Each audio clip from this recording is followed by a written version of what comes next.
DYFI സംസ്ഥാന secretary V K Sanoj കൂടി നമുക്കൊപ്പം ചേരുന്നുണ്ട്. സനോജ്, നിങ്ങൾ ഈ ആക്രി പെറുക്കിയൊക്കെ 20 കോടി രൂപ കൊടുത്തതിനേക്കാൾ വലിയ കാര്യങ്ങൾ ഇവിടെ നടന്നിട്ടുണ്ട് കേരളത്തിൽ.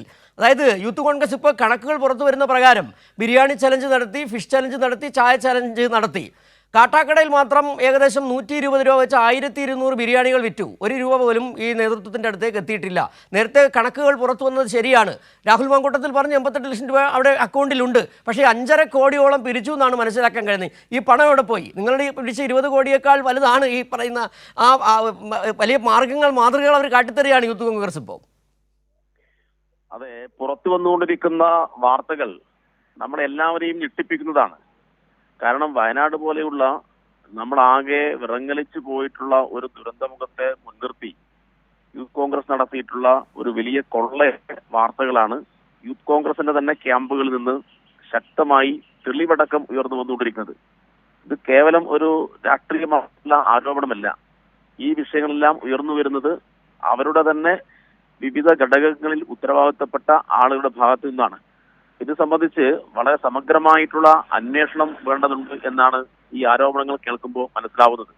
ഇതൊരു നിസ്സാരമായിട്ടുള്ള ഒരു പ്രത്യാരോപണമായി കാണാൻ വേണ്ടി കഴിയുന്ന ഒരു കാര്യമേ അല്ല. ഇവിടെ ഇപ്പോ ഉന്നയിക്കപ്പെട്ട അല്ലെങ്കിൽ പുറത്തു വന്ന വാർത്തകൾ പ്രകാരം വിവിധ മണ്ഡലം കമ്മിറ്റികൾ എത്രയോ ലക്ഷക്കണക്കിന് രൂപ സമാഹരിച്ചിട്ടുണ്ട്. ആ സമാഹരിച്ച തുക അക്കൗണ്ടിൽ എത്താത്ത പ്രശ്നങ്ങൾ ഉണ്ട് എന്ന് മനസ്സിലാക്കുന്നു. അതുവഴി വിവിധ തട്ടുകളിലുള്ള നേതാക്കന്മാർ ഈ പണമെല്ലാം അടിച്ചു മാറ്റി എന്നാണ് മനസ്സിലാക്കുന്നത്. മാത്രമല്ല, സംസ്ഥാന നേതൃത്വത്തിന്റെ കയ്യിൽ കൊടുത്ത കാശും അക്കൗണ്ടിലേക്ക് വന്നിട്ടില്ല എന്ന ആരോപണവും ചില ആളുകൾ ഉന്നയിക്കുന്ന നിലയുണ്ടായിട്ടുണ്ട്. അപ്പൊ അതുകൊണ്ട് ഇത് സംബന്ധിച്ച് ആരോപണം ഉയർന്നു വന്ന ഘട്ടത്തിൽ ഡിവൈഎഫ്ഐ വെച്ചുകൊടുത്ത വീട്ടിൽ നിർമ്മിക്കുന്ന ഗൃഹനാഥന്റെ പേര് പറയാൻ പറ്റുമോ എന്നൊക്കെയുള്ള ആക്ഷേപങ്ങൾ യൂത്ത് കോൺഗ്രസിന്റെ ഉത്തരവാദിത്തപ്പെട്ട യുവ MLA ഭാഗത്തുനിന്നുണ്ടായി. യഥാർത്ഥത്തിൽ സ്വന്തം സംഘടനയിൽ നിന്ന് ഉയർന്നു വരുന്ന ആരോപണങ്ങൾ സമഗ്രമായി പരിശോധിക്കുന്നതിന് പകരം മാതൃകാപരമായി പ്രവർത്തനം നടത്തിയിട്ടുള്ള ഒരു സംഘടനയെ താറടിച്ച് കാണിക്കാനുള്ള ഒരു തറവേലയാണ് രാഹുൽ മാങ്കൂട്ടം നടത്തിയത്. പിന്നെ രാഹുൽ മാങ്കൂട്ടത്തിന്റെ ഏറ്റവും പ്രധാനപ്പെട്ട നേതാവായിട്ടുള്ള ഷാഫി പറമ്പിൽ ഒരു MP കൂടിയാണ്. അദ്ദേഹം ഈ വിഷയം ഉയർന്നു വന്ന ഘട്ടത്തിൽ ജനശ്രദ്ധ തിരിക്കാൻ വേണ്ടിയിട്ട് ഒരു പച്ച നുണയാണ് ഇവിടെ അവതരിപ്പിച്ചത്. അദ്ദേഹം പറയുകയുണ്ടായി, യൂത്ത് കോൺഗ്രസ് വീട് നിർമ്മിച്ചു കൊടുക്കാത്തതിന്റെ കാരണം സംസ്ഥാന ഗവൺമെന്റ് സ്ഥലം തരാത്തുകൊണ്ടാണ് എന്നാണ് പറഞ്ഞത്. ഉടൻ തന്നെ കേരളത്തിന്റെ ബഹുമാനപ്പെട്ട റവന്യൂ മന്ത്രി രാജൻ മിനിസ്റ്റർ അത് സംബന്ധിച്ച് കൃത്യമായ ഒരു ക്ലാരിഫിക്കേഷൻ നൽകി. യൂത്ത് കോൺഗ്രസ് അങ്ങനെ സ്ഥലത്തിന് ആവശ്യപ്പെട്ടിട്ടേ ഇല്ല എന്നതാണ്. ഇനിയിപ്പോ സർക്കാർ സ്ഥലം കൊടുത്താൽ തന്നെ യൂത്ത് കോൺഗ്രസ് പറഞ്ഞ പ്രകാരം 30 വീട് ഈ 88 ലക്ഷം രൂപ അക്കൗണ്ടിലുള്ള കാശ് കൊണ്ട് എടുക്കാൻ കഴിയുമോ? 3 ലക്ഷം രൂപക്ക് ഒരു വീട് നിർമ്മിക്കാൻ വേണ്ടി കഴിയുമോ? അപ്പൊ ഇവരാരെയാണ് പറ്റിക്കുന്നത്? അപ്പൊ ഉത്തരവാദിത്തപ്പെട്ട ജനപ്രതിനിധികൾ തന്നെ വ്യാപകമായ നിലയിൽ ആക്ഷേപം ഉയർന്നു വന്ന ഘട്ടത്തിൽ കള്ളം പ്രചരിപ്പിക്കുകയാണ്. സർക്കാരിനെതിരായിട്ട് തിരിച്ചുവിടാൻ നീക്കം നടക്കുകയാണ്.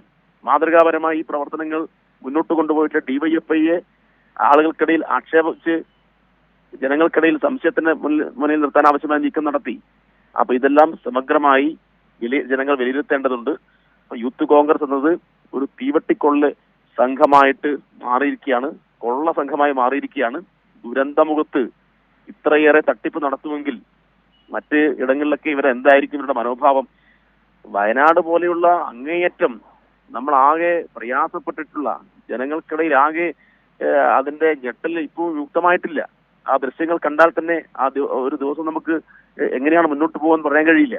അത്രമാത്രം വേദന ഉണ്ടാക്കിയിട്ടുള്ള, അത്രമാത്രം വികാരവായ്പോടുകൂടി ആളുകൾ കണ്ടിട്ടുള്ള ഒരു ദുരന്തത്തെയാണ് സ്വന്തം താല്പര്യത്തിന് വേണ്ടിയിട്ട് അതുമായി ബന്ധപ്പെട്ട കാര്യങ്ങൾക്ക് ഈ പണമെല്ലാം ഉപയോഗപ്പെടുത്തിയിട്ടുള്ളത്. അപ്പൊ ദുരന്തമുഖത്ത് പോലും കൊള്ള സംഘമായിട്ട് യൂത്ത് കോൺഗ്രസ് അധപ്പതിക്കുന്നു എന്നാണ് നമുക്ക് കാണാൻ വേണ്ടി കഴിയുന്നത്. സനോജ്, ഒരുപക്ഷേ താങ്കൾ പറഞ്ഞ ദുരന്തമുഖത്ത് പോലും എന്നല്ല, ഈ ദുരന്തങ്ങളെ എല്ലായ്പ്പോഴും സാധ്യതയായി കാണുന്നതാണ് ഈ യൂത്ത് കോൺഗ്രസിൻ്റെയും കോൺഗ്രസിൻ്റെ. ഒരുപക്ഷേ യൂത്ത് കോൺഗ്രസിനെ കറക്റ്റ് ചെയ്യേണ്ട കോൺഗ്രസ് അവർ തന്നെ പ്രളയകാലത്ത് വീടുകൾ നിർമ്മിച്ചു കൊടുക്കുമെന്ന് പറഞ്ഞതിൻ്റെ അവസ്ഥ നമുക്കിപ്പോൾ അറിയാം. ഒപ്പം തന്നെയാണ് തിരുവഞ്ചൂർ രാധാകൃഷ്ണൻ ഇനി ഓക്കി വരും, പ്രളയം വരും, ഒരുപാട് സാധ്യതകളുണ്ടെന്ന് പറഞ്ഞ ഒരു സംഭവം. അതുകൊണ്ടാണ് ഈ ദുരന്തമുഖത്ത് പോലുമല്ല, ദുരന്തത്തെ സാധ്യതയായി കാണുന്നു. ഇനി കൂടുതൽ ദുരന്തങ്ങൾ വന്നാൽ അത്രയും നല്ലതെന്ന് കരുതുന്ന ഒരു യൂത്ത് കോൺഗ്രസും അതിനെ നയിക്കുന്ന കോൺഗ്രസ് എന്ന് പറയുന്ന പാർട്ടിയും. അങ്ങനെയാണ് ഇപ്പോൾ ജനങ്ങൾ കാണുന്നത്. അതിൽ ഏറ്റവും വലിയ തമാശ എന്ന് പറയുന്നത്, അവസാനം പത്രക്കാരോട് ഈ രാഹുൽ മാങ്കൂട്ടത്തിന് പ്രതികരിച്ചത് ഞങ്ങള് കിട്ടിയ തുക കോൺഗ്രസിനെ ഏൽപ്പിക്കും എന്നതാണ്. അപ്പൊ കോൺഗ്രസ് വാഗ്ദാനം ചെയ്ത വീട് അവിടെ നിർമ്മിച്ചിട്ടില്ല. കോൺഗ്രസ് തന്നെ വാഗ്ദാനം പാലിക്കാതെ ഈ നിലയിൽ ആളുകൾക്ക് അപഹാസ്യമായി നിൽക്കുന്ന സമയത്താണ് കോൺഗ്രസിനെ ഏൽപ്പിക്കും എന്ന് പറയുന്നത്. അപ്പൊ അതിന്റെ യുക്തി എന്താണ്? അപ്പൊ കോൺഗ്രസ് തന്നെ പ്രഖ്യാപിച്ച കാര്യങ്ങൾ ചെയ്യുന്നില്ല. അവിടെ തറക്കല്ലിടൽ ചടങ്ങിൽ ബഹുമാനപ്പെട്ട മുഖ്യമന്ത്രി പങ്കെടുത്തുകൊണ്ട് ഉദ്ഘാടനം നടത്തിയിട്ടുണ്ട് വയനാട്. ഞങ്ങളെല്ലാം അവിടെ പോയതാണ്. ആ ചടങ്ങിൽ ബഹുമാനപ്പെട്ട പ്രതിപക്ഷ നേതാവ് വി ഡി സതീശൻ പങ്കെടുക്കുകയായിരുന്നു. ആ വി ഡി സതീശൻ ആ വേദിയിൽ വെച്ച് പ്രഖ്യാപിച്ചത് രാഹുൽ ഗാന്ധി പ്രഖ്യാപിച്ച 100 വീടിന്റെ കാശും നിങ്ങൾ സർക്കാരിനെ ഏൽപ്പിക്കും എന്നാണ്. പക്ഷെ രാഹുൽ ഗാന്ധി പ്രഖ്യാപിച്ച 100 വീടിന്റെ കാശ് സർക്കാരിനെ ഏൽപ്പിച്ചോ? ഒന്നും ഉണ്ടായിട്ടില്ല. അപ്പൊ കോൺഗ്രസ് രാഹുൽ ഗാന്ധി പ്രഖ്യാപിച്ചു, KPCC പ്രഖ്യാപിച്ചു, യൂത്ത് കോൺഗ്രസ് പ്രഖ്യാപിച്ചു, എല്ലാം പ്രഖ്യാപനത്തിൽ മാത്രമാണ്. അപ്പൊ ദുരന്തമുഖത്ത് പോയി നിന്ന് നല്ലതുപോലെ അഭിനയം നടത്തിയിട്ട് ചാനലുകളെ ചുറ്റും നിർത്തിയിട്ട് നല്ല പ്രഖ്യാപനങ്ങൾ നടത്തുന്നു. അതിന്റെ വീഡിയോ ദൃശ്യങ്ങൾ നാട്ടിലാകെ പ്രചരിപ്പിക്കുന്നു. കോൺഗ്രസ് മഹാസംഭവമാണ് എന്ന് ആളുകൾക്കുള്ളിൽ വരുത്തി തീർക്കുകയാണ്. എന്നാൽ യാഥാർത്ഥ്യത്തിലേക്ക് വരുമ്പോൾ ഒരു വീട് പോലും നിർമ്മിക്കാൻ ആവശ്യമായ കാശ് സംസ്ഥാന സർക്കാരിനെ ഏൽപ്പിച്ചിട്ടില്ല. ഇനിയിപ്പോ ഇവർ സ്വയം നിർമ്മിക്കും, സ്വയം സ്ഥലം കണ്ടെത്തും എന്നൊക്കെ പറയുകയാണ്. അതൊക്കെ വിമർശനങ്ങൾ വരുന്ന ഘട്ടത്തിൽ മാത്രം പറഞ്ഞ് തടി തപ്പാനുള്ള തന്ത്രം മാത്രമാണ് എന്ന് ആർക്കാണ് അറിയാത്തത്? നേരത്തെ KPCC 1000 വീടോ 2000 വീടോ മറ്റോ പ്രഖ്യാപിച്ചിരുന്നല്ലോ. അതൊക്കെ എത്രയായി എന്ന് അവർക്കിടയിൽ തന്നെ കനത്ത വിമർശനം നമ്മൾ കേട്ടതാണ്. അപ്പൊ ഇതൊന്നും ഇങ്ങനെ നടപ്പാക്കാൻ വേണ്ടിയിട്ടല്ല, ഓരോ വിഷയങ്ങൾ വരുമ്പോൾ ആളുകൾക്കിടയിൽ ആളാവാൻ വേണ്ടി പല വിധത്തിലുള്ള പ്രഖ്യാപനങ്ങൾ നടത്തുന്ന സംഘമായിട്ട് കോൺഗ്രസും യൂത്ത് കോൺഗ്രസ് ഒക്കെ മാറുകയാണ്. ഇവർക്ക് രാഷ്ട്രീയം പറഞ്ഞ് ആളുകൾക്കിടയിൽ പ്രവർത്തിക്കാൻ കഴിയുന്നില്ല, വികസനവുമായി ബന്ധപ്പെട്ട കാര്യത്തെ മുൻനിർത്തി പ്രവർത്തിക്കാൻ കഴിയുന്നില്ല. ഇങ്ങനെയെല്ലാമുള്ള ദുരന്തങ്ങൾ വരുന്ന സന്ദർഭത്തിൽ പ്രഖ്യാപനങ്ങൾ മാത്രം നടത്തി ആളുകളുടെ ശ്രദ്ധ പിടിച്ചു പറ്റുന്ന ഒരു സംഘമായി ഇവർ മാറുകയാണ്. ശരി, വളരെ നന്ദി ശ്രീ വി കെ സനോജ് ഈ സാഹചര്യത്തിൽ പ്രതികരിച്ചു.